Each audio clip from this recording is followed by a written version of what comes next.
Rejoice, rejoice in the Lord always. And again I say, rejoice.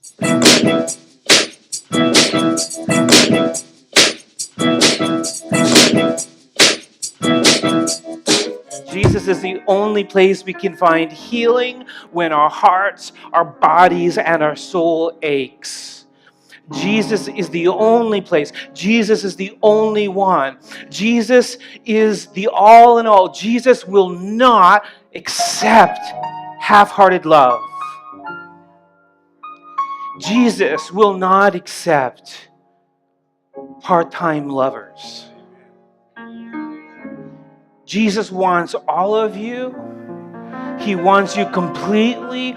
He wants to connect to you. He wants to mean everything to you. He wants to give you everything out of the abundance of Himself.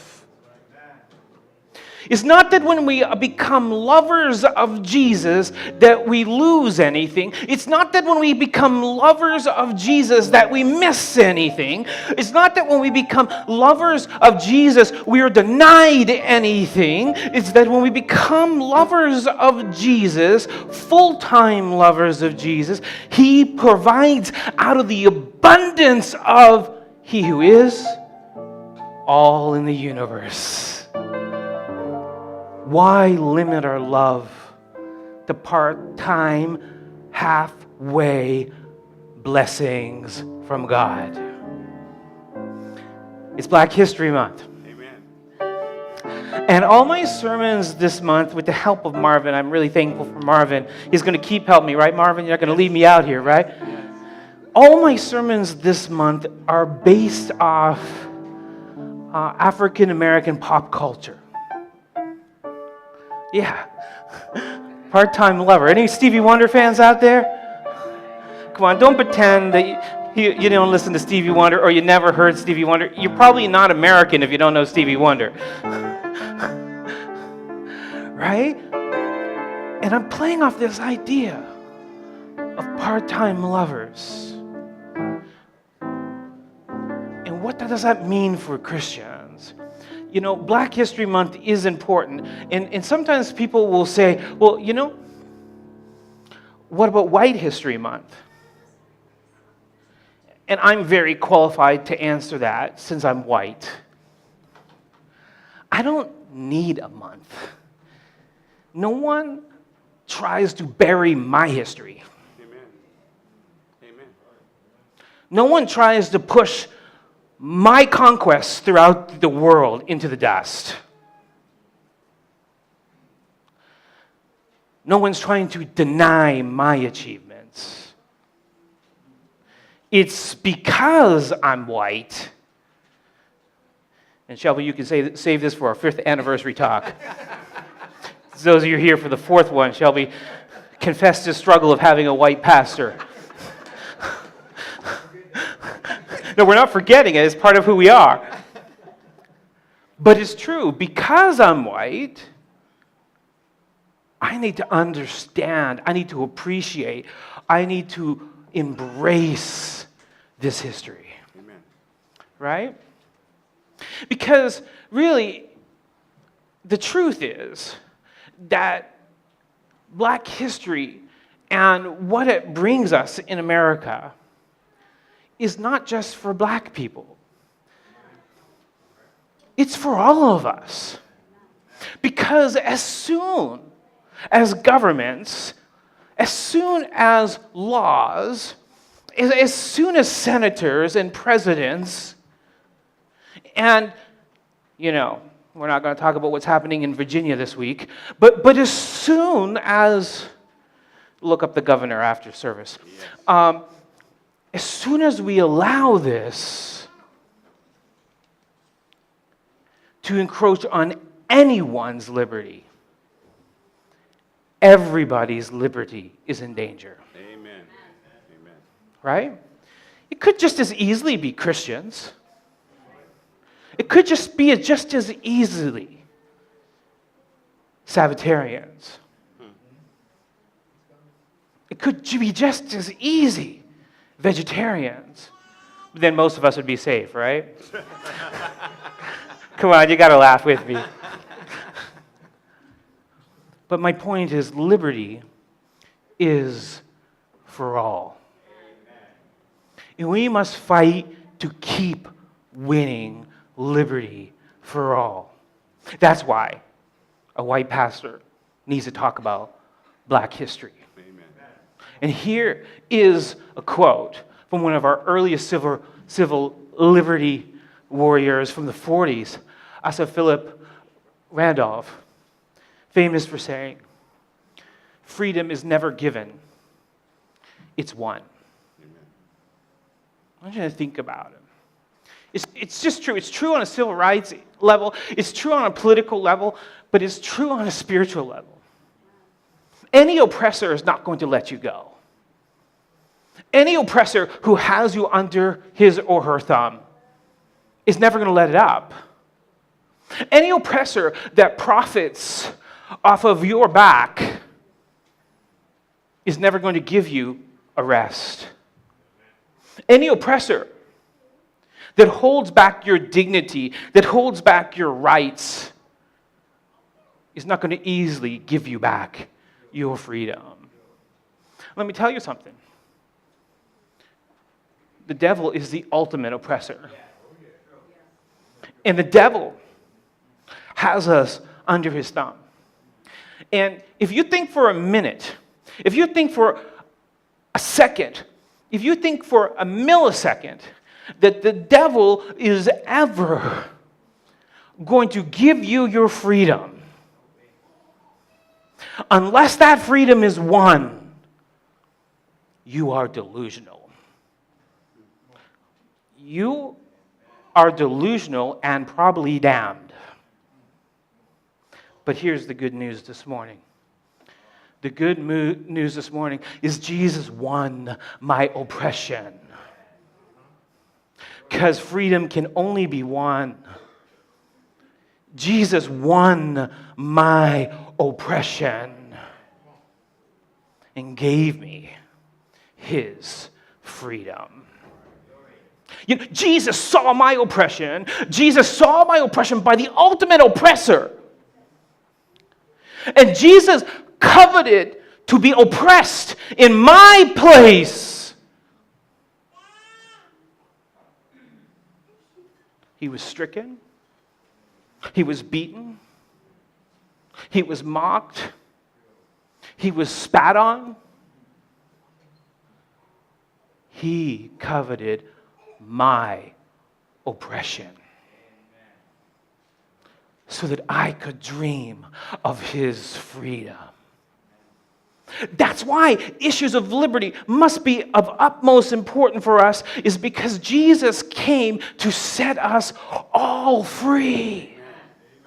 Right? Every one of us. Jesus didn't come to just save Seventh-day Adventists.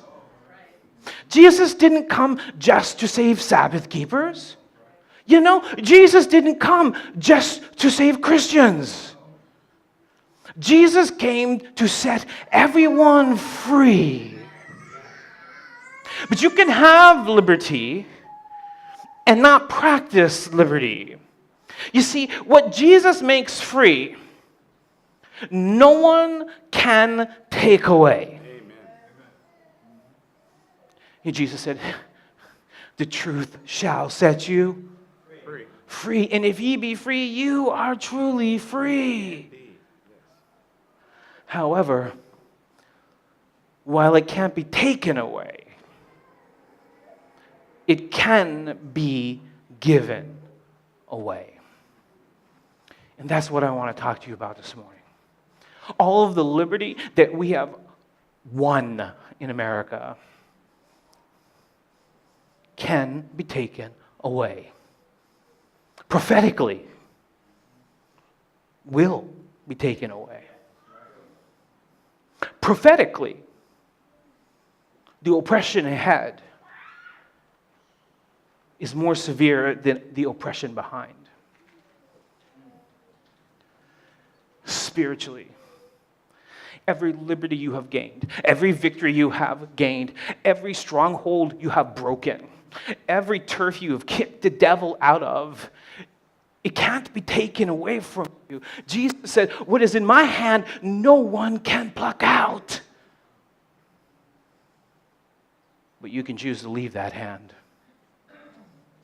You can choose to give it away. And I think we choose to do that by slowly devaluing. Follow me here. Slowly devaluing what it is we had in the first place. Taking for granted our great lover. Amen.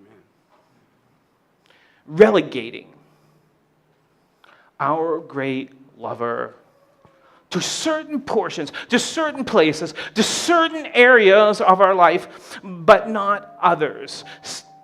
Stevie Wonder called it part-time lovers. Right? Yeah, Marvin's part-time lovers. And part-time lovers is about cheap love.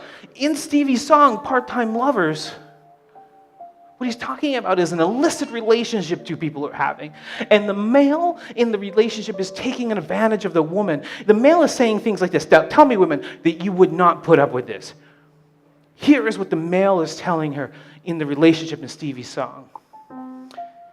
If I'm with family, or if I'm with friends, and we should meet, just pass me that by. Don't even speak.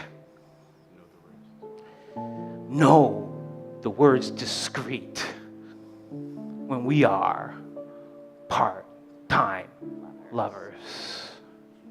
He goes on to say this. We have undercover passion on the run. It's like we're trying to hide our relationship with Jesus. We used to value him. We used to take him out. We used to have date times with Jesus. You know what date times with Jesus are, right? Yeah, date times with Jesus. Like, you all have a date with Jesus every Wednesday night at 7. It's refresh. You all have a time to have breakfast with Jesus every morning. It's the morning devotion time. You all have an anniversary celebration with Jesus. It's called Sabbath. Amen. But I hope you don't just talk to Jesus at these special events. I hope you don't just relegate Jesus to when you have him penciled in on your calendar. I hope that your relationship with Jesus is not a relationship that's reflected by cheap love. I hope that your relationship with Jesus is not a relationship where he's your lover, but he's your part-time lover. He's your lover, but you don't want the people at work to know about it. He is your lover, but you don't want the people next door to hear you shout hallelujah too loud. Wow. Come on, Pastor. Yes. He is your lover, but you don't know if you can use the word Sabbath in your social media, you know? Like, he is your lover, but none of it's going to cost me something. Not if I can't go to work on a certain time. Not if I have to, it's easier just to make him a part-time lover, right? It's like, come on, Jesus, can't we go back to when we were just dating? It's not that I want to see other people, Jesus, but I just need parts of my heart for myself. Wow. I used to have an elder in another church, and he was extremely famous for this saying. He used to say, if you were convicted for being a Christian, would there be enough evidence to convict you? Yeah, I got some lawyers in the crowd, and they're just like, whoa! But seriously. This is what I'm talking about when I'm talking about part-time lovers. Are you really a lover of Jesus? Are you really in love with Jesus? Is there evidence? Not that we're out there trying to be showy and show off. No, I'm not talking about, false pride. But authentically, is there something different about how you carry yourself? I wasn't joking, Dr. Jennifer, when I said that once you start getting so many views on YouTube, people just randomly call you out on the street and know who you are. It's true, it happens to me all the time. The real question is, what will they find when they recognize you on the street? But you don't know them. Is my life always connected to Jesus? Or have I relegated him to certain parts? You see, because Jesus said, there's a famous statement of Jesus. Jesus said in Matthew 7:21, he said, not everyone who says, Lord, Lord, not everyone who says, praise Jesus, not everyone who says, I'm a Seventh-day Adventist, not everyone who says, I'm a Christian, not everyone who says, I'm a vegetarian, not anyone who says, I go to Solid Rock will enter the kingdom of heaven, but the one who what? Does the will of my Father who is in heaven. The will of your Father in heaven is that you love him with your whole heart. The will of your Father in heaven, break the 10 Commandments down how you want. It's love God with all your heart, love each other with all your heart. Which is Isaiah's problem. Isaiah is trying to preach to a generation. Isaiah is trying to preach to a generation of Israel who really doesn't love Yahweh. Isaiah is trying to preach to Israel when Israel wants it to look like they love Yahweh. They're trying to figure out how they can be religious, but still not have to be wholly, completely doing the will of the Father. They want to have the benefits of a walk with Yahweh. They don't want the pagan nations to come in and sack them, which the other prophets have warned them about. I mean, they want Yahweh, Jehovah, God Almighty's protection on their nation. They want to do enough that they're in the blessings of Yahweh. They want to be able to cry out to Yahweh and say, save us. They want to be able to cry out to Yahweh and say, we're your children, don't forget us. They want to be able to cry out to Yahweh and say, we need you now. They want to be able to say to the surrounding nations, don't touch us. Stay off our borders. Don't cross that line. Do you not know that our God is Yahweh? But they also want to know how they can do the minimum amount to get God's blessing. So God raises up Isaiah.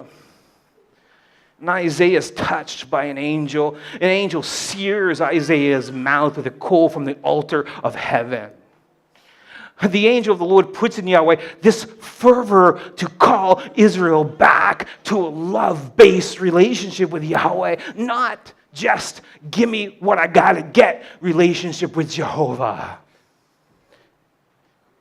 In essence, the prophet Isaiah's ministry is to say, Israel, you are part-time lovers. You love when it's convenient. You love when you want blessings. You will praise when you're told you have to make the offering. You will come to the temple the minimum amounts of times that pastor will stop nagging you about. You will come early, but not too early. You will do what doesn't make you stand out as unfaithful. But when nobody's looking, Israel, Yahweh sees all. When no one's looking, when you take off your Sabbath suit, when you sit down in front of your TV, when you sit down in front of your computer, when you decide what leisure activity is for you, when you decide which is more important, economic gain or eternal gain, Yahweh is in your mind. Yahweh sees every thought. Yahweh knows what's on your lips and what's really in your heart.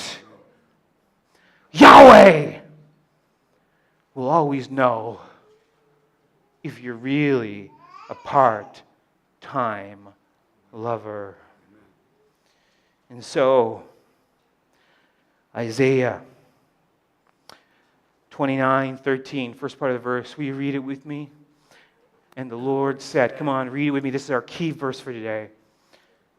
All together. And the Lord said, because this people draw near me with their mouths and honor me with their lips, why their hearts are Far from me. Let's do it again. Like this is our key verse. We need to lock this in for everything that's left today. This is what we're talking about. This is where we're focusing in. This is what it means to be a part-time lover. And the Lord said, say it with me louder, because this people draw near me with their mouth and honor me with their lips, while their hearts are far from me. In other words, they can dress up nice. They clean up great. They know how to say happy Sabbath. They know how to get to church. They can say the right thing. They can walk the right walk. They have the right talk. But Yahweh has the ability to see into our hearts. Yahweh looks more than at behavior. Did you know that? He looks past behavior. You can do the right things for the wrong reasons. You can say the right things for the wrong reasons. Yahweh is not interested in your words. He's not interested in your deeds. He's interested in your heart. He knows when you're sitting in church because you haven't been for a while. He knows when you're sitting in church because you love Jesus. I can never know the difference. I will never know the reason any of you are here today, but Yahweh always knows. Listen to this. And their fear of me is a commandment taught by man. Amen. In other words, they don't have any fear. They don't have any awe of how mighty Yahweh is. They're not worried about what Yahweh thinks about their walk. They're worried about public embarrassment from their fellow men. Amen. They're worried about how it looks. They're worried about, is the pastor on to me? They're worried about, is the elder going to call me out? Wow. But Isaiah says, don't you know, Israel? Yahweh sees your motivations at all times.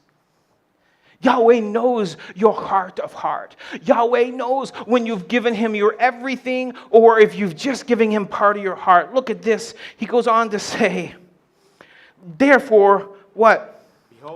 Behold, therefore, behold, I will what? Again, do wonderful things with this people. Now hold on before you get too excited right there. Because I'm about to tell you what the wonderful things are. See, God's definition of wonderful might be different than ours.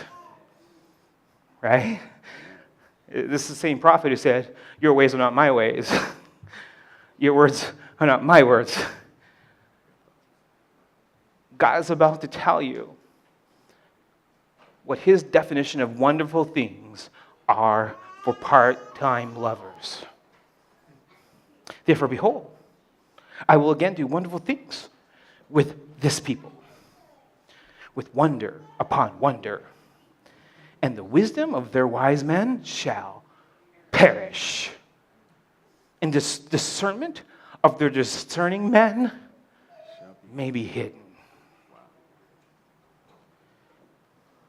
In other words, their relationship is not based on Yahweh at all, and he knows. The relationship is based on putting on airs. Their relationship is based on keeping commandments of men. The only thing that holds Israel together is the wise elders of the land. If not for that, the people's hearts are part-time. The people's hearts would go all over the place. He's like, look, the best thing I can do for the people now, is to take away their leaders. The best thing I can do for Israel now is to take away the people that are holding them together, because they have to keep forcing people to give their heart to Jesus. They have to keep forcing people to make it to temple. They have to keep forcing people to come into the house of God. They have to stop being part-time lovers. You who hide deep from the Lord your counsel, whose deeds are in the dark, and who say, who sees us? Who knows? They hide from the counsels of the Lord. They hide in the appearance of keeping the counsels of the Lord. And they say, no one can know what's in my heart. No one can know what I'm really doing. No one can know if I'm really being faithful. Like, I could be sitting there right now in church thinking about the Super Bowl. Everyone just got to drop their phone at that moment. Like, who will know if I'm sitting in church lusting after somebody else? Who will know if I'm sitting in church thinking about how much money my stocks are making? Who will know if I'm sitting there thinking how great my hair looked this morning? Who will know what's really deep down inside of my intestines? Wow. Yahweh knows. Amen. Amen. He knows. You cannot hide who you really are from Yahweh. You cannot hide where your heart is really centered with Yahweh. The prophet Isaiah is simply saying the same thing as Stevie Wonder. Stop it with cheap love. Stop treating Jesus like he's an illicit affair you're having. Wow. You didn't meet Jesus on Tinder.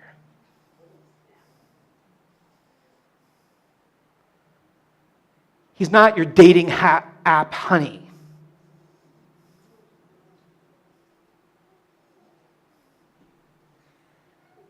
Stop treating him like he's only worth part of your heart. Stop relegating Jesus to your quick fix hookup when you're in crisis. Jesus is worth more than the occasional hookup. Stop turning the other way when people see you in love with Jesus. Stop hiding that you're in love with Jesus. Stop pretending you're in love with Jesus. Stop making Jesus cheap.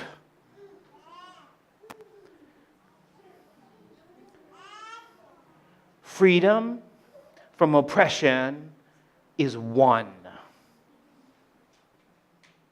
Jesus won my oppression that I may have his freedom. why would I treat him like a cheap thrill?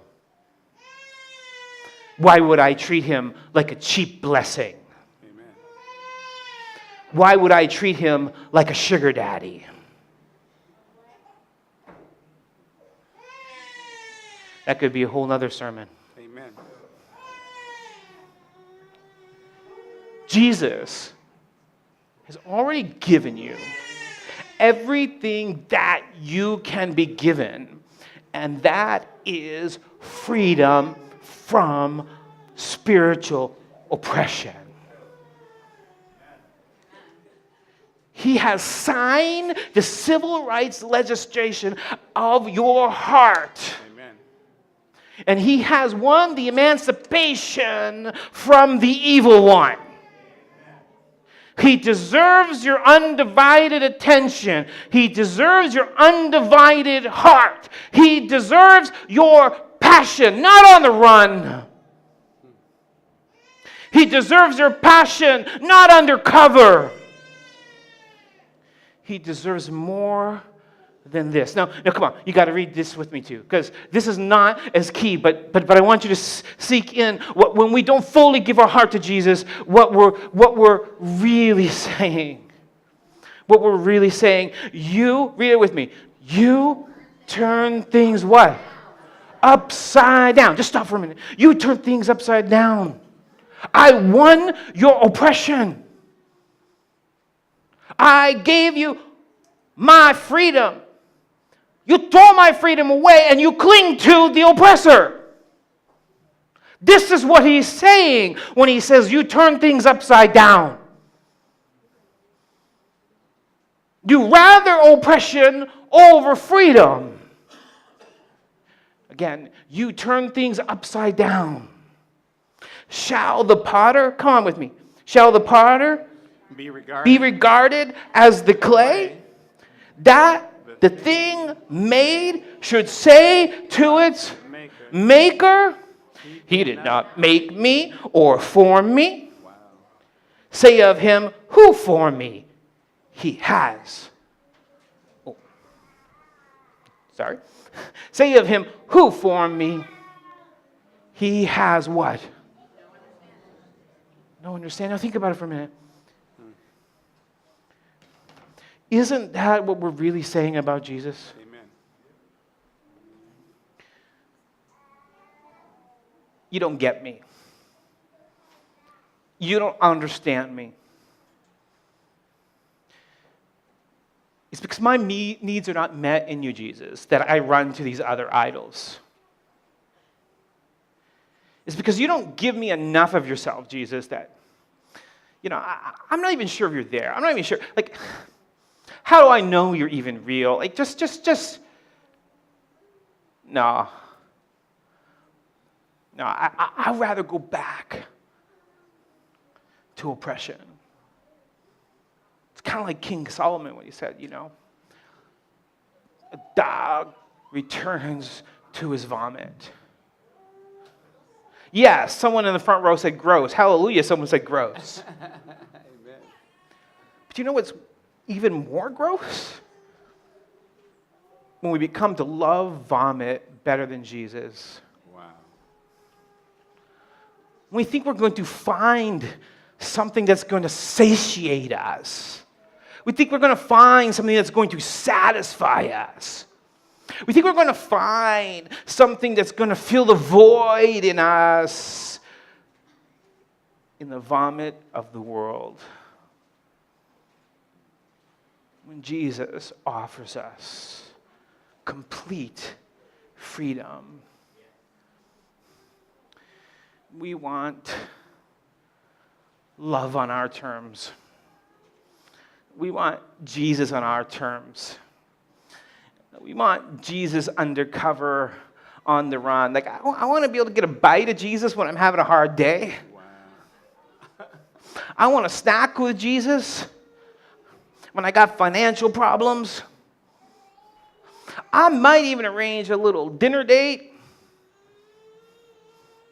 if I'm really feeling down. But come on, don't interfere with my favorite TV program. Don't interfere with this life achievement goal I've worked so hard for. Don't interfere with my priorities. Hey, Jesus, wasn't it you who said that your ways are not my ways and my ways are not your ways? You're right. Since we both know that, let's just be okay with that. Wow. Hey, Jesus, can you talk to that pastor and tell him to stop preaching challenging things that make me question my loyalty to you? I'm just building in a little protection there.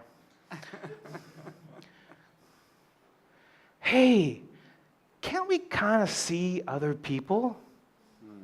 It's not that I don't want to see you anymore, Jesus. It's that, there's not a lot of days. There's not a lot of hours in the week. I don't know where the week goes, Jesus, but, I got all these priorities I need to go on a date with. What works well for you, Jesus? Oh, Sabbath between 11:30 and 12:10? Got you penciled in. I might be a few minutes late, though.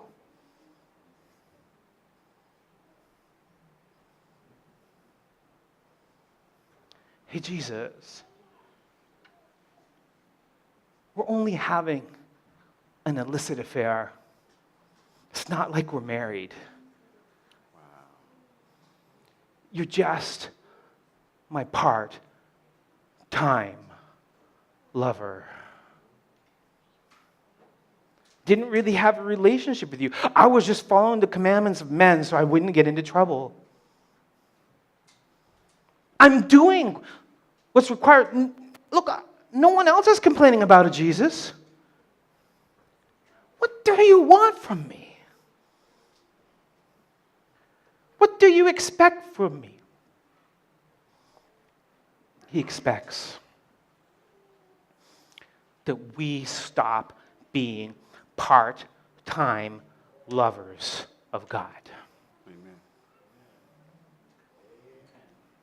Listen, doesn't mean you can't go to school. Doesn't mean you can't have big life goals. Doesn't mean you can't have a family. Doesn't mean that you can't be a good husband or you can't be a good wife. It doesn't mean that you can't fulfill other responsibilities and other duties. It can't mean that you won't have achievement in your life. But remember, please remember, right?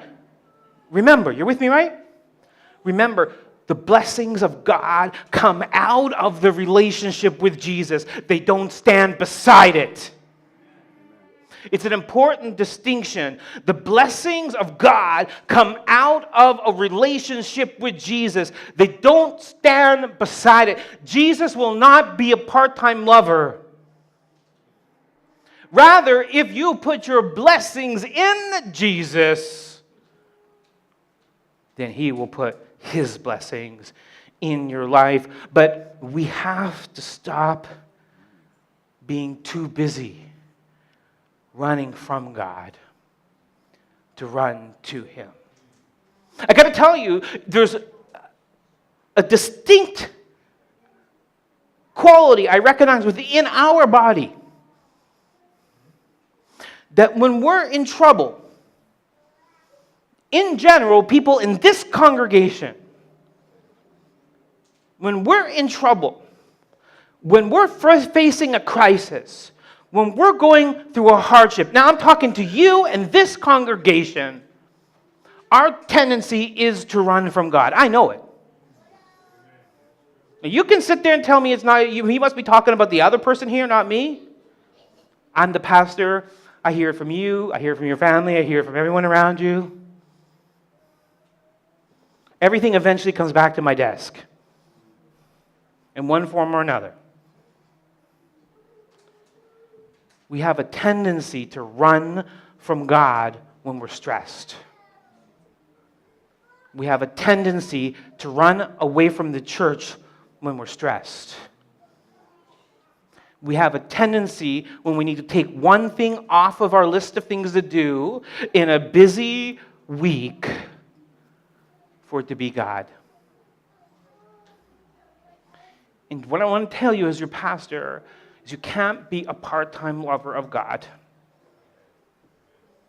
What I want to tell you as your pastor, if you're busy running from God, you can't be running to God.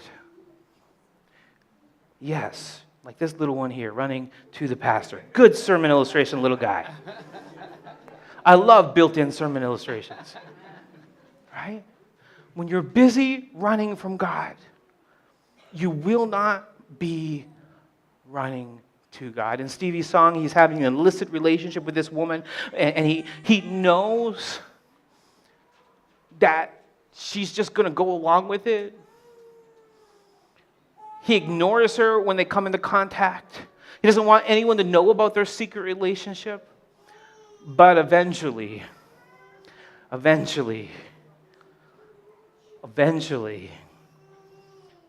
she finds another man. And the last verse of the song, check it out after Sabbath. In the last verse of the song, she starts using the same techniques of avoidance on him that he used on her. Have you ever been in love with someone who didn't love you? Yeah. Yeah, it's like when you're in love with someone who doesn't love you, you do everything you can to make them happy. You do everything you can to treat them right. You do everything you can to woo them. And men, you're really great at this, you know? You're really great at this, usually at the beginning of relationships. Like you're going to hide every particular flaw you have. You're never going to lose your temper. You're never going to say anything bad. That's what Mike was like with Linda. They started dating in college, and he was like the perfect man for her. Like he was the first guy that actually would open the car door for her. Like she thought those days were over. Like she thought guys don't do that anymore. You know? Mike, he used to bring flowers when they went on a date. Candy. You know, ladies, if guys are bringing you candy, they're just fattening you up. Not necessarily for the kill, but they're fattening you up so the prey don't want you. Hey, you got to know how men really think. I'm sorry. Mike did everything right. But the relationship hit a plateau. It got flat.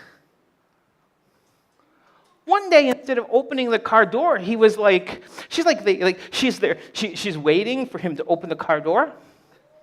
And they're in a hurry to get someplace, and he goes to his side, and he looks over at her, and he totally forgot about the ritual he was practicing. And said, "Come on, what's wrong with you? We gotta go, get in the car." And she's like, thinking, "I'm not in the car because I'm waiting for you to open the door." She can't even say it. He's like, "Come on, let it get in the car. What's wrong with you? You know your parents don't like it when we're late. I didn't even want to go to dinner with your parents, but I'm doing it for you because I love you so much, dear."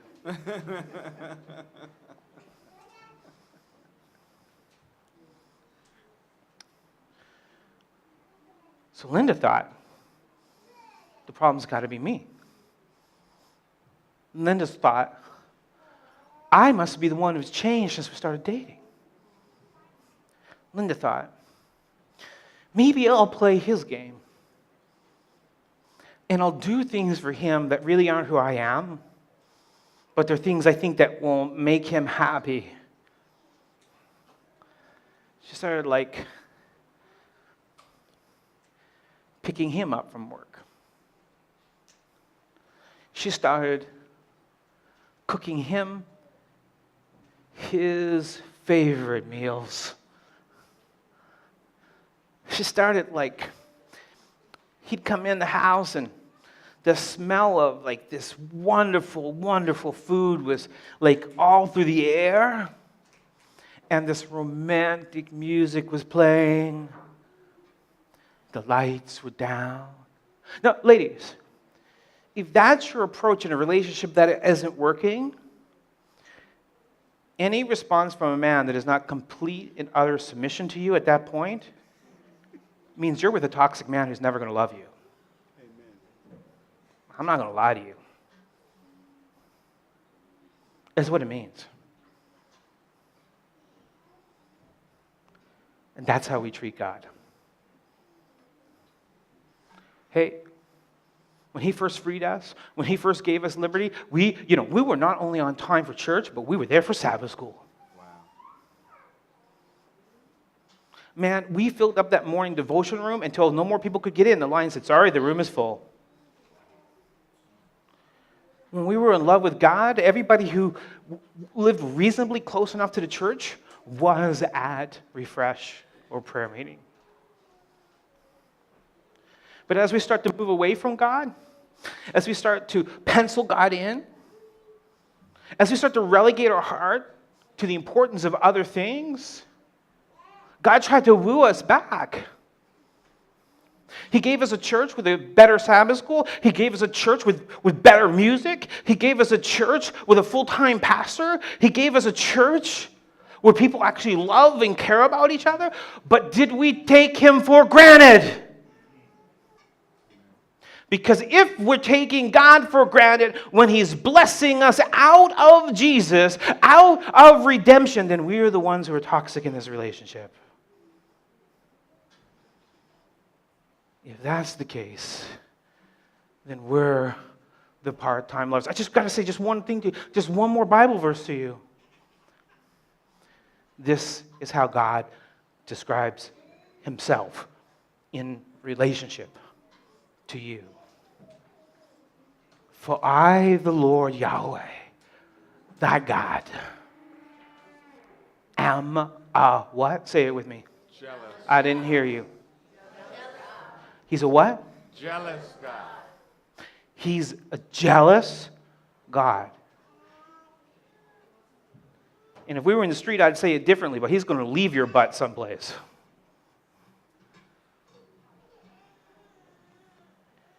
God deserves more than half-hearted love.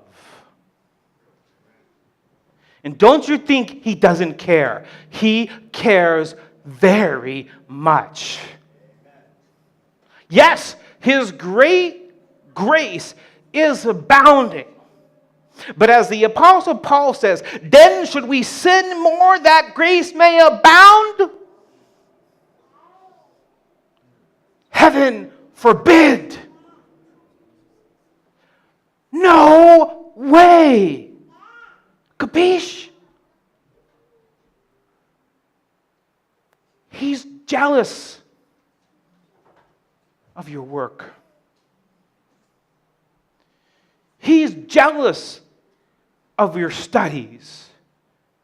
He's jealous of your entertainment choices. He's jealous of your lifestyle.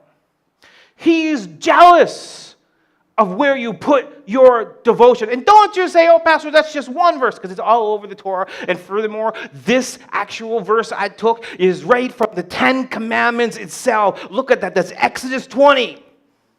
Now, I know no self-respecting Adventist is going to tell me the 10 Commandments don't count. Come on.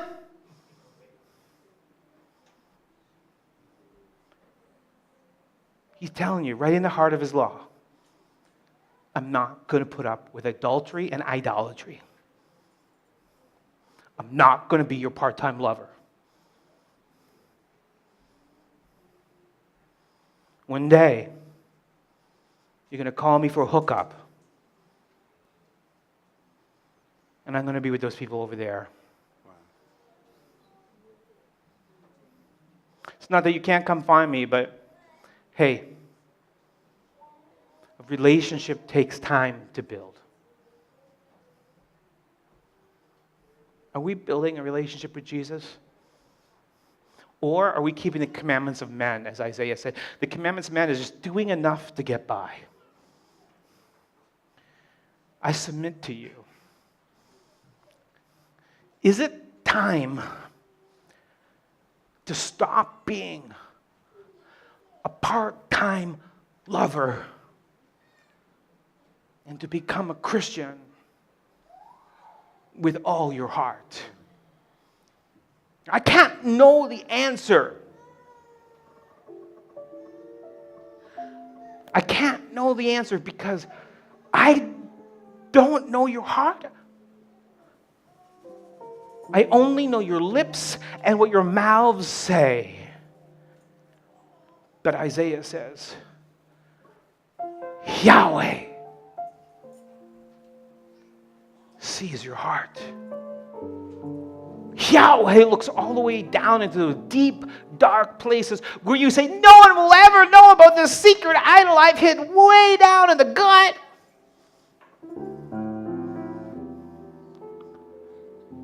Yahweh is asking you today, to stop treating Yahweh as a harlot. Yeah, it's strong, it's offensive, and that's exactly how he feels about it. He's not a hookup. He's a jealous God. And he's cooking you your favorite meal and putting on your romantic songs, and he's wooing you. If you're not a toxic spouse, you need to respond to the wooing. I'm going to ask you one more time, then I'm going to let Marvin lead us with some music. Is it time to stop being a part-time lover and become a Christian in your heart? Contemplate it with this music.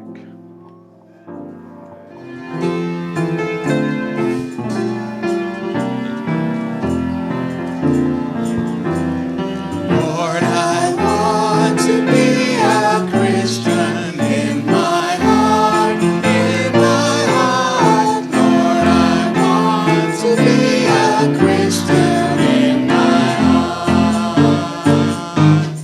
in my heart, in my heart. Lord, I want to be a Christian in my heart.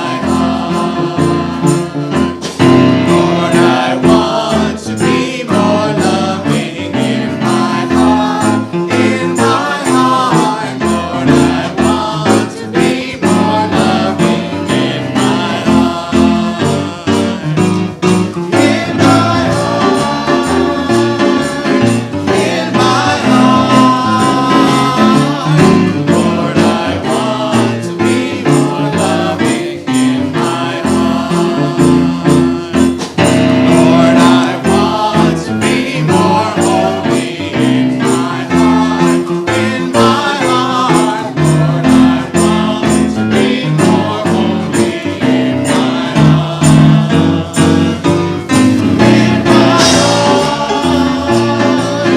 in my heart, in my heart. Lord, I want to be more holy in my heart.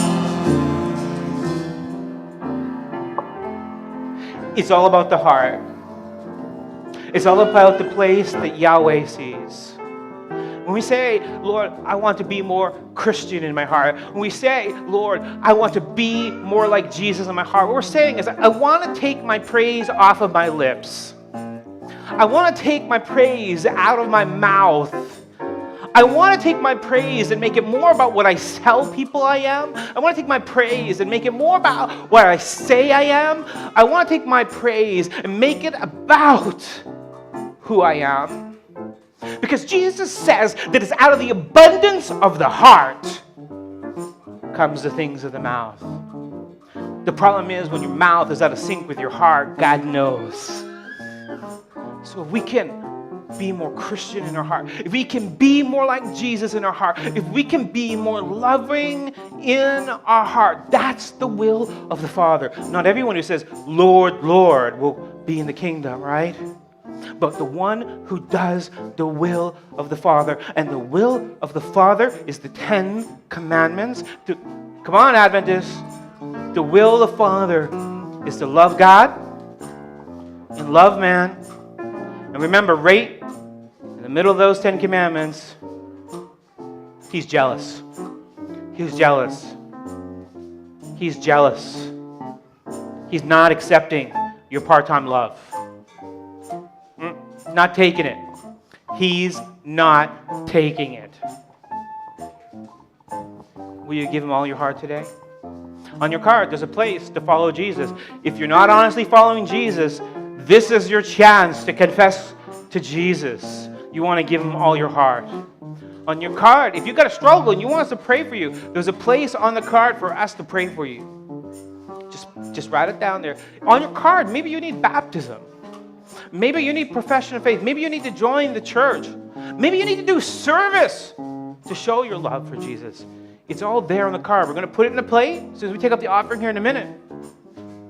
But remember, Jesus sees your card and your heart. Let's change your heart. A little bit more there, Marvin. Lord, I want to be like Jesus in my heart, in my heart. Lord, I want to be like Jesus in my heart, in my heart, in my heart. Lord, I want to be like Jesus in my heart, in my heart.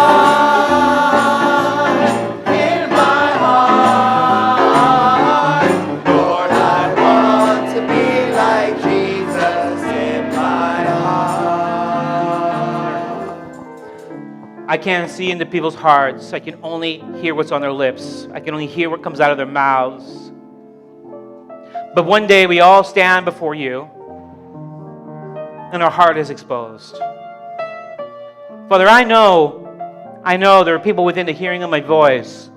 I know there are people online. I know there are people all over the world who need to be called back to you. I'm particularly now, Father, praying for those who say that they're yours, but they leave little space in their life for you. I'm particularly now, Father, praying for those who say they enjoy the liberty and the freedom from oppression that you offer them, but they heap oppression onto you rather than enjoy the freedom that you gave them. Let us not oppress you with our lack of love in response for our freedom, but let us love you because of our freedom.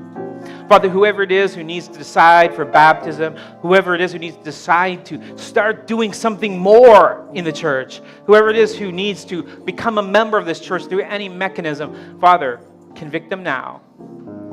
Not because I spoke it, because the Holy Spirit planned it. In Jesus' name, amen. Hallelujah, hallelujah, hallelujah, hallelujah.